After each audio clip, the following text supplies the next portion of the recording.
Folks, welcome to the next episode of Physics Bros, where we, Soborno Refath Bari, work together to solve physics problems. In the last episode, we discussed Lagrangian mechanics, and today we're extending Lagrangian mechanics from rectangular coordinates to spherical coordinates. To help us through our entire derivation is our guest today, Soborno Bari. Whoa! First, before jumping from rectangular to spherical, maybe that all. So can you cover what spherical coordinates actually are? Sure, but before I cover what spherical coordinates are, you give us a review of what we did last. Yesterday, or last we derived the Lagrange equation for rectangular coordinates using a few calculus tricks and a lot of intuition.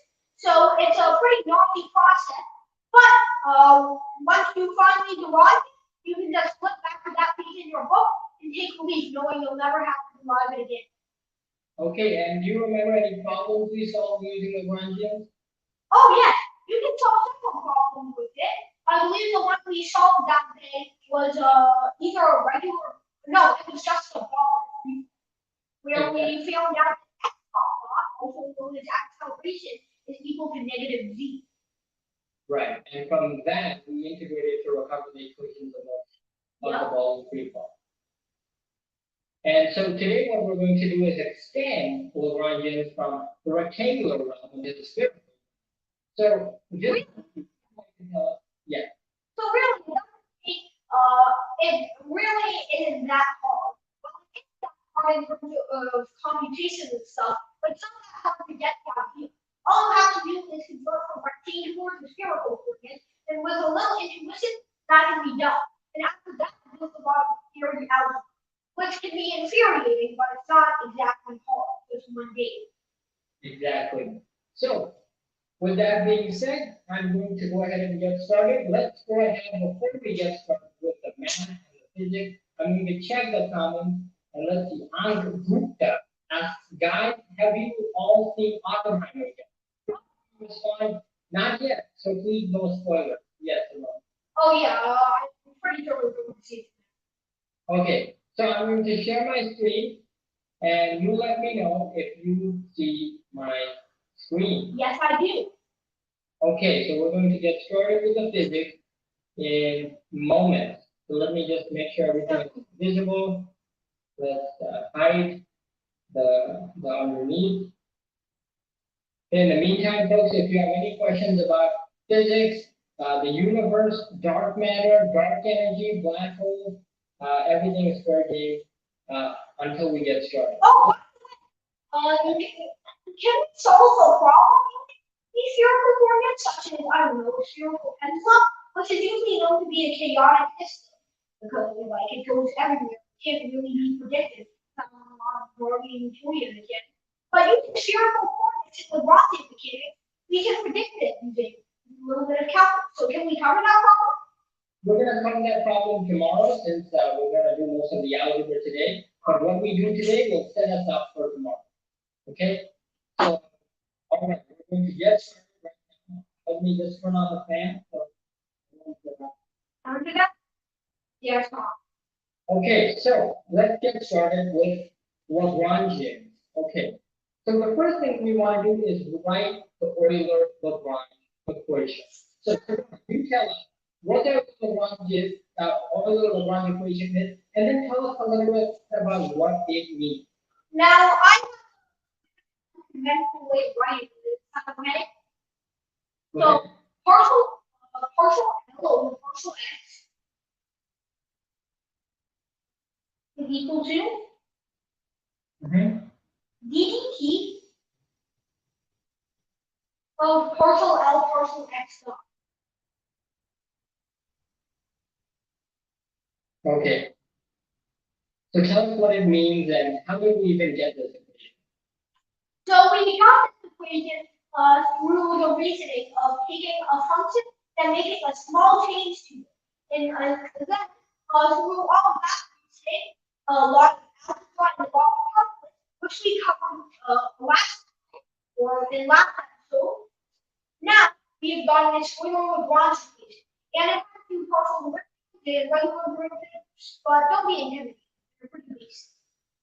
Yeah, they're very basic, right? Now, tell us a little bit about how we arrived at this.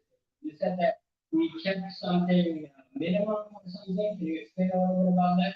So what we did last time was we took the 7 points, drew the path of least action or the function of least action, and then we wanted to see what would happen when we made an infinitesimal change in that action. Basically an infinitesimal change in, that's the stuff that I did with you today. Yeah. So we made an infinitesimal change, which can be represented with epsilon eta naught, epsilon eta of t, and that change represents an infinitesimal change in our x. So what we were trying to do was we were trying to minimize our x, but and using that we can find the true path, because the true path is always the path of minimize absolute one. How is that? What happened? Each side. Okay, so basically by minimizing the action, we ended up with this right here, the Euler-Lagrange equation, right? Yeah.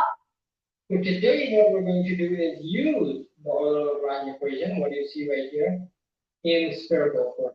So let's go ahead and derive. So now that we have some basic review of what we did last time, let's go ahead and get into the nitty-gritty of the okay, look, the camera is here. So first and foremost, I want to write down what rectangular coordinates are. Okay? So in rectangular coordinates, we can describe a point. Let's say we have a point right here, right? How many coordinates do I need to describe this point? X, Y, and Z show 3 coordinates. 3 coordinates, X, Y, and Z. What are the coordinates I need in spherical geometry to describe the same exact point? Well, in polar coordinates, which is basically 2D spherical coordinates, we need R and theta. But now we have a third dimension, we need a third and 5. Exactly. So those are the 3 coordinates we need in spherical geometry. Now we're going to try to describe this single point in spherical coordinates. And let's see how. So first of all, why do we need to do this in the first place? Well, let's go ahead and write the Lagrangian. What is the Lagrangian in physics? Well, it's T minus V, or kinetic minus potential. Right. And so this is T represents kinetic energy, and this V represents what? And normally potential is a bunch of different things, but kinetic energy always can be described as half mv squared. Right. So very good. So all the Lagrangian is just kinetic minus potential. And amazingly, that turns out if you take the appropriate derivatives of the Lagrangian, amazingly you can predict the behavior of any mechanical system. So say it again. Wow. Yeah, amazing. And more amazing thing is we don't know why it works. We just know that it works. That's why we don't quite know why KX works. Right. So now, what is the kinetic energy as you alluded? What is the kinetic energy? Well, most of the time it just happens to be square. But potential can be a bunch of different things. It can be electric potential, gravitational potential, spring potential, billion different things. And that's just mechanics. Right, exactly. The potential energy can be half kx squared if you have a spring, mgh if you have a gravitational potential energy. It can be gmn over r if you have generalized gravitational potential energy. It can be kx, kqqq over r if you have a coulombic potential. Wait, field force? That's coulombic potential. The electric field force is r squared. Oh. So look over here. Come on. Look over here, not at this point. So this is what we have right now. This is our Lagrangian in rectangular coordinates. Now, what's another way I could write v squared? What's another way I could write v? Well, it's x dot. Well, in well, 3D, it's R because R is the distance away from the origin, which is kind of what we're looking for. exactly. And so now that's why we need to really use spherical coordinates, because it turns out there are some systems that you're much better off using spheres, spherical geometry than Cartesian geometry. For example, if you're analyzing the motion of a spherical pendulum, then you definitely need spherical coordinates, and so on and so forth. So let's go ahead and convert rectangular coordinates into spherical coordinates. So our objective is to convert x, y, and z and turn them into their appropriate spherical counterparts. Okay, so let's go ahead and do that. What I'm going to start by doing is drawing or projecting this point that I have here into the different planes. Okay, so first, let me go ahead and draw the distance from my point to the origin. What coordinate represents this distance? This right here. That's the distance from the origin to my coordinate point. Now, if I take a look at this plane right here, the plane that consists of this z-axis and my line, take a look at this plane, right? Mhm. You see the plane that contains both of these lines, this plane right here. Yup. The angular displacement of my line from the z-axis is going to be the unit, the coordinate theta. Okay, so that's that. And then, And here's the thing. Can you draw that? okay, yeah, The angle between that plane and the x-axis is going to be 5. very good, very good. The angle between the x-axis and this plane is going to be 5. Okay, so that another way I can say it is I can project. Imagine that you have the xy plane right here. In fact, this right here is the x-axis. I should have said that. This right here is the y-axis. This right here is the z-axis. If I look at the xy plane right here, you see the xy plane? Let's say I take a point and I project it. Right? Yeah, as if you're like taking that line off, you just push it down. Right, exactly. It's the shadow of this line, the xy plane, and the distance between that shadow or the line connecting that shadow to the origin. The angular distance between that line and the x-axis, that's the angle 5, right? Indeed it is. I'm going to erase everything here. And so now we can actually start getting into the math of determining what the x, y, and z projections of our points are. So let's start with the z coordinate because I expect that'll be easier. So do you want to tell us what the z axis, what the z coordinate is going to be in spherical coordinate? What is it? The z coordinate? Oh yeah. So the z coordinate is pretty easy. I'm waiting out for a second there. But you see that triangle? Okay. So you see that theta right there, right? But Yeah. that interior angle law, yeah, that top angle right there, then you just move that triangle. Okay. So that means that by basic trick, the green dotted line is going to be, which is the z coordinate, is going to be r cosine theta. Okay. So this green line right here, Yeah. that's going to be r cosine theta. Okay, can you explain why for the people who don't understand? Well, because I mean it's basic trick. If you take a triangle like this, and you have the hypotenuse r, and then you want you have a theta right here, the top theta, and you want to find the length of the side adjacent to it. That's just going to be r on the trigonometric cos of theta. Very good. So And now so if the that, cosine theta, then I wonder what this will be. This letter, what do you think that'll be? the dark green line is r sine theta. Exactly. This right here is going to be r sine theta. Can you explain why? Because I mean, if you have the opposite side to your angle, you use sine theta instead of cosine. Right. So now that's r sine theta. And what if I go ahead and project? What if I go ahead and project this green line onto the x-axis? My question is, what is this projection size going to be? What is the size of this projection right here? Well, that angle right there, the top angle of our right triangle is going to be phi or phi, whatever it is. And so we have our sine theta, then the left on the x-axis is going to be our sine theta sine phi. No, our sine theta cosine phi. Cosine phi. And the y-axis is going to be our sine theta sine. Right. If I project it onto the y-axis, this length right here is now going to be r sine theta sine phi, right? Yeah, which is actually really cool, but that means that y over x is equal to tan phi. So tan phi. Very good.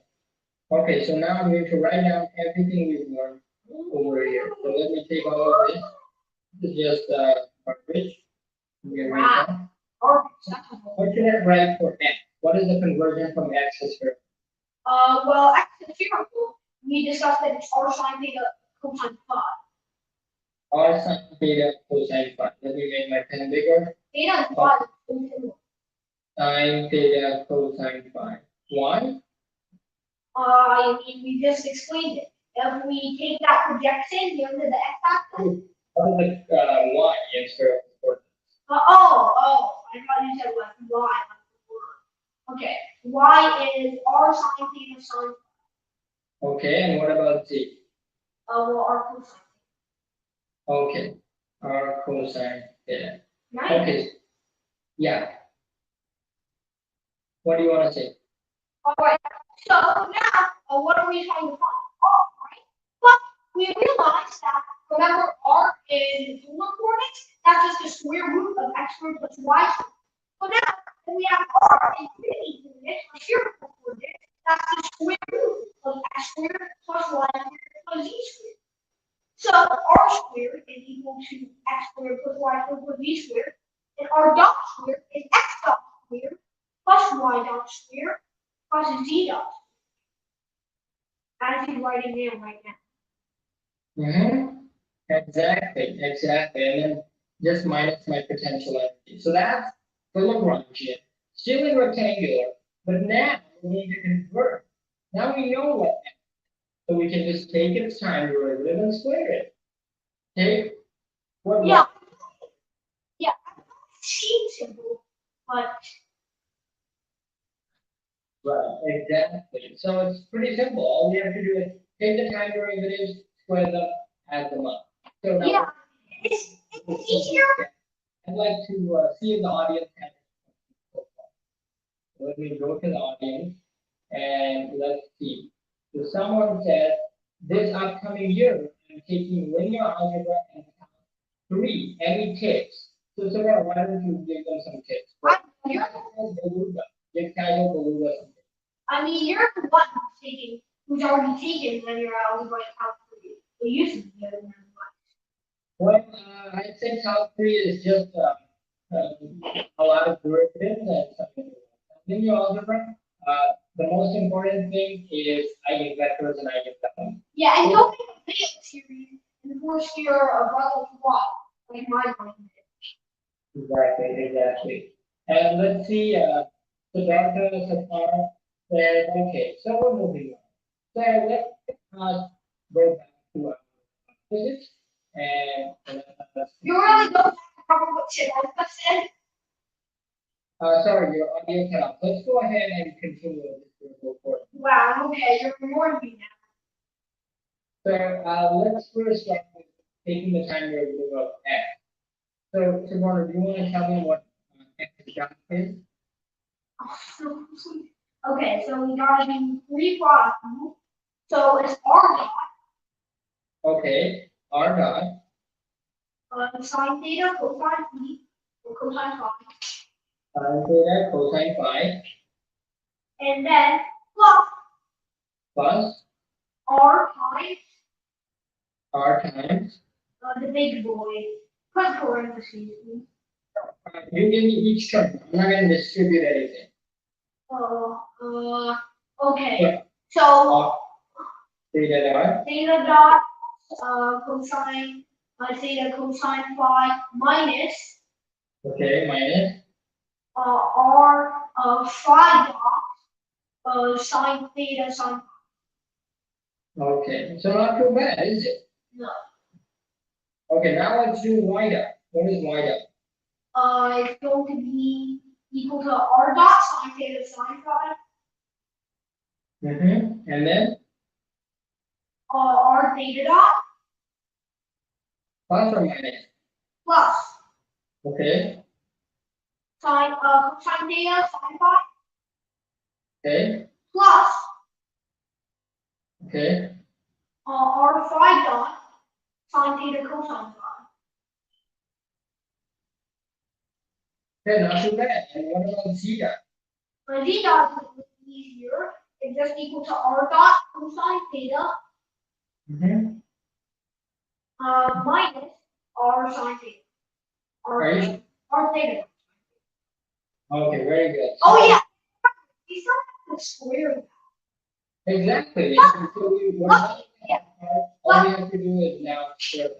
But lucky for you all, we can do this because my middle name is physics. Have you been waiting all lectures to make that? Yes.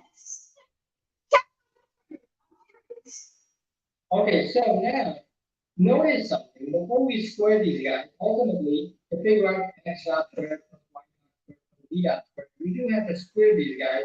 But let's see if we can factor anything out. And indeed, we can, right? So I can factor out cosine phi from here and sine phi from here, from y dot. Let's go ahead and factor those out. Wait a second.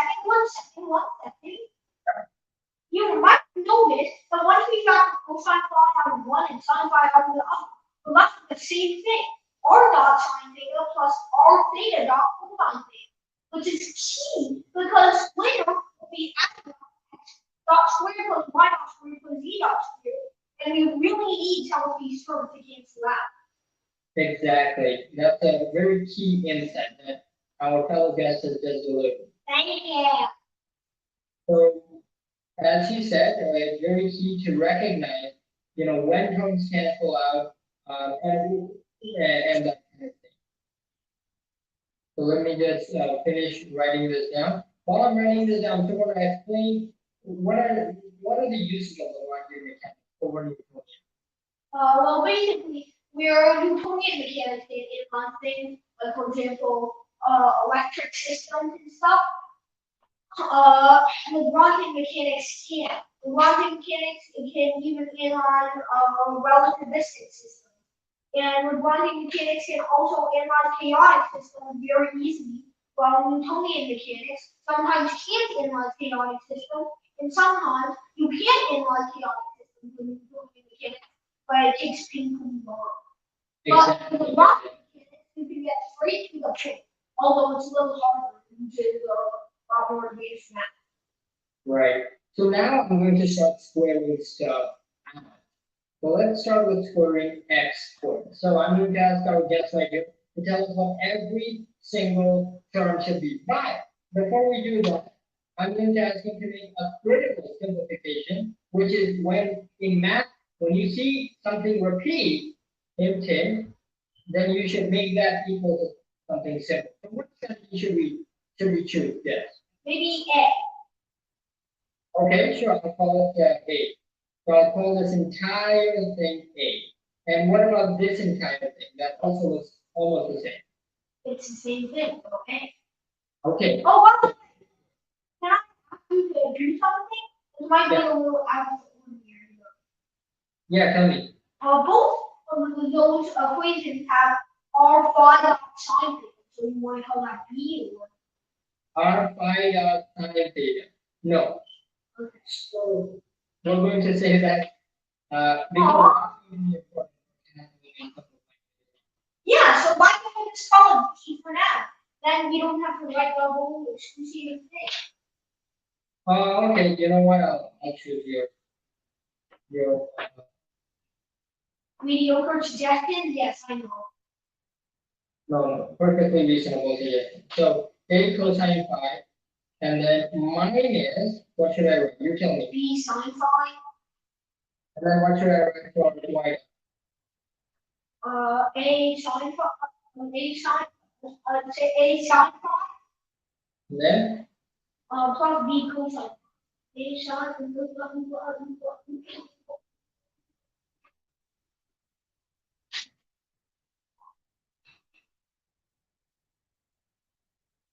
okay, so not sure why it's not letting me write. My iPad is, okay, working again. And then what is zeta? Well, we can't make any substitutions here, so let's just call it R dot cosine theta minus R theta dot sine theta. Okay, so now, square things out. You tell me what x dot squared is. Oh boy. So it's A squared. Okay, so wait, let me switch to blue, a squared. Yeah. Cosine squared phi Mm-hmm. Yeah. minus. Minus. Actually, you know what? I'm gonna write that whole square. Okay. So plus B squared sine squared phi. Which looks a little suspicious, but we'll get to that later. Minus 2AB cosine phi sine phi. Wait, 2 sine phi cosine phi? Can that be represented by sine phi? Fine. Yeah. Okay. But you're not. Yeah. All right. Y dot squared is gonna be equal to A squared Okay. sine squared phi, and you might see a pattern there, plus B squared Mm-hmm. cosine squared phi, you might also see a pattern there, Mm-hmm. minus, wait, no, plus, because we have a plus sign here, 2AB cosine theta, cosine phi, sine, Okay, very nice. And let's also get it out of the way. That's where zeta. yeah, which is simply means that it's R dot squared cosine squared theta plus R squared theta dot squared sine squared theta minus 2 R dot cosine theta sine theta. Exactly. Oh yeah. Yeah. Yeah, money. Okay, so first, let us go ahead and write down on the left hand side what we have. So on the left hand side, we have x dot, y dot, z dot. Don't You say? Yeah. Squares, and that's equal to, now it's time to simplify. So tell me, is there anything you see that could potentially be simplified? First of all, the thing is sine squared theta plus cosine squared theta, sine squared anything plus cosine squared anything is 1. So here we have a squared times sine squared 5 plus cosine squared. So that just adds to a squared, right? So let's write that down. A squared. And we have the same phenomenon of the b squared. So let's write that down as plus b squared. Very nice. So let me go ahead, make sure I correctly color code everything. So a squared, as you can see, that term is the same. Sine squared times cosine squared phi is 1. And then what about b squared? It's the same thing. You just write b Exactly. Yeah. So that's going to be b squared. And what else do I have? And then the minus 2ab cosine phi sine phi, the plus 2ab cosine phi sine phi, cancel. We don't even need to write them. Exactly. And then all we have to do is write down what is coming with z dot squared, right? So all of this. Yep. And then all we need to do is expand a and b to see if we can make any other correct. Right. So let me go ahead and paste what coming along with z dot square. Make B after all. Say it again? Wasn't it a good idea? B after all. Yeah, that was a good suggestion. Okay, So you very can good write. suggestion. That really helped us see clearly what things happen. Right. Let's write down the big sum. Oh. So now let's plug in A and B. So let's try to remember what A was. A was right here, and B was right here. So I can just plug them in. We have to square them. So what is A squared? What is A squared? Well, the first term is R dot squared. Okay. Sine squared theta. Yeah. Plus. Let's do the other square term as well. Yeah. I'm gonna do R squared. Theta dot squared. Cosine squared theta.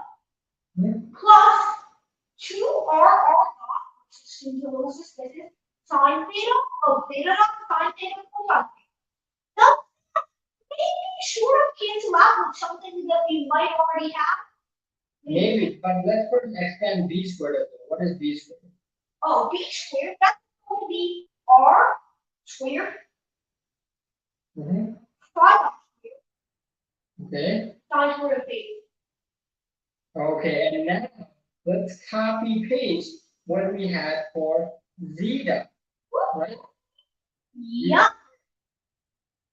And now we can get the most satisfying part of all time. You know what that is, right? No. Let me first Oh, yeah. copy what this is right here and then paste. Oh yeah. I really want to get to that satisfying part. Right, that's the payoff for all our hard work. So this is what we have right now. Now we're going to start simplifying. All right, first part. Okay, you tell me. Our first part is 2R dot theta dot sine theta cosine theta, which we can cancel out with its a duplicate, which is negative. Exactly. So these two guys cancel out. Yeah, maybe. Okay, what? You see that R squared theta dot squared cosine squared theta, and then we also have R squared theta dot squared sine squared theta. Guess what those have? Wait, no. It's the one in blue. Guess what those have? R squared theta dot. Exactly. So let me write that down. Let me write that over here. So I'm going to insert that over here and then lasso it over here. So what? Let's see what I have. I'm going to have you tell me what should I write? R squared theta dot. Okay, very nice. And then anything else? Well, the last two terms. Oh yeah. R dot sine squared theta and R dot squared cosine squared theta. Again. Right. So what should I write? R squared R dot. R dot square. And finally, our last term. Which is very nice looking when it's R squared. 5 squared. Are you Or still R fine? dot. You can't really see it. Sine squared theta. Okay. We have what we've been waiting for, and that is the spherical coordinate version of R dot square. So now we can finally write the Lagrangian in spherical coordinates. So first remind us what the Lagrangian is in rectangular coordinates. It's just going to be t minus b, where half of b squared minus whatever function we have. Exactly. Yeah, Now instead of R dot square, what can I write now? R squared. Okay, hang on. Wait, Hat M. wait a second. Wait. I have a question. Yeah. Oh, wait. We have R dot squared in our own formula. So does that Yeah, I said they're not exactly the same. So wait, so the R dot squared in our formula, the R dot squared plugging into are not the same? no, so here, square root of there we go. All right. So R the equation, wait no, so R dot is our displacement vector, because the squiggly R is our displacement vector, and the regular as well just the radius, right? Right, sure. So let's go ahead Wait, and. sure. Can you tell me if I'm correct?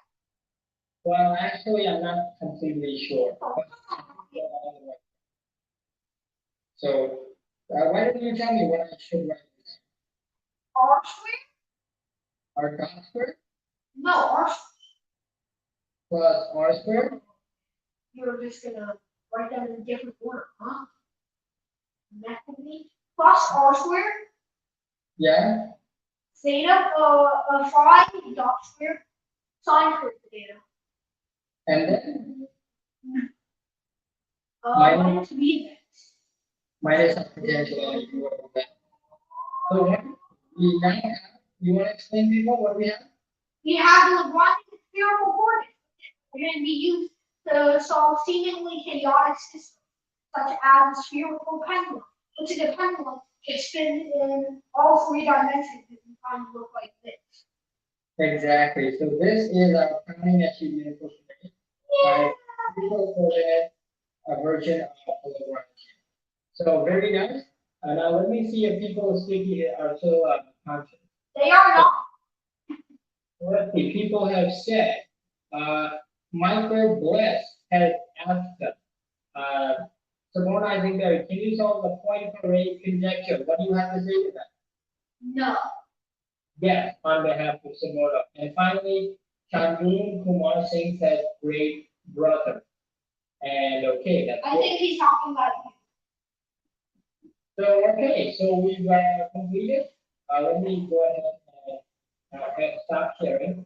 So any final thoughts? What have you learned today? Anything you'd like to share with the people before we leave?